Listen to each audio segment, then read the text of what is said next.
কিন্তু আসলে বর্তমান নির্বাচনে এমন কেউ আছে যে ভোট দিছে টাকা ছাড়া ভোট দিছে? না, ভোট প্রতি 1000 নিকলো 1000 2000 করে দিছে, দিছেন না? এটা সহজ হিসাব। আপনি হয়তো, আমি বা আপনি হয়তো 1000 টাকা নিছেন, 1000 টাকা নিছেন, আপনি একজনে 1000 নিছেন। এখন যে টাকা দিছে সে কি একজনে দিছে নাকি অন্তত ধরেন 1 লাখ মানুষকে দিছে? 1 লাখ টাকা 50,000 মানুষকে তো দিছে। আপনি নিছেন 1000, কিন্তু এটার খরচ হয়েছে কত? অন্তত 10-15 কোটি টাকা, তাই না? আপনি 1000 টাকা নিছেন, কিন্তু যে ডেমিনাবেল ড্রাইভারের খরচ হয়েছে কত?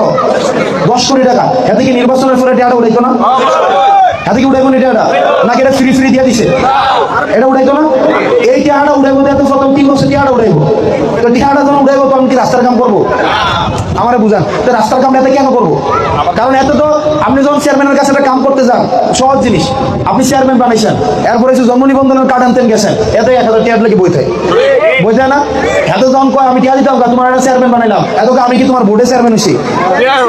টিয়া দেওয়া হয়েছে, এতে কিন্তু কয়ে লাই, কয় না? এরকম অভিজ্ঞতা আছে না? এই যে জন্ম নিবন্ধন, মৃত্যুর সনদ, তারপরে হচ্ছে চারিত্রিক সনদ, চেয়ারম্যান অফিস থেকে কত কিছু কাজ লাগে, এগুলো দেখেন একটাও কিন্তু ঘুষ ছাড়া হয় না। অথচ সে ছিল আপনার গোলাম। গোলাম রেখে সে যদি ভোটের ভয় পাইতো যে এই বছর যদি আমি কাজটা ঠিকভাবে করে না দেই, আগামী বছর গেলে এই লোকগুলো আমার ভোট দেবে না, সে যদি এই ভয়টা পাইতো তাহলে কিন্তু আপনার কাজটা ঠিকই করে দিত। কিন্তু এখন তো সে এটা ভাবতেছে না। আপনার কাজের উপরে ভোট নির্ভর করে না, ভোট নির্ভর করে টাকার উপরে। ব্যাপারটা এমন না?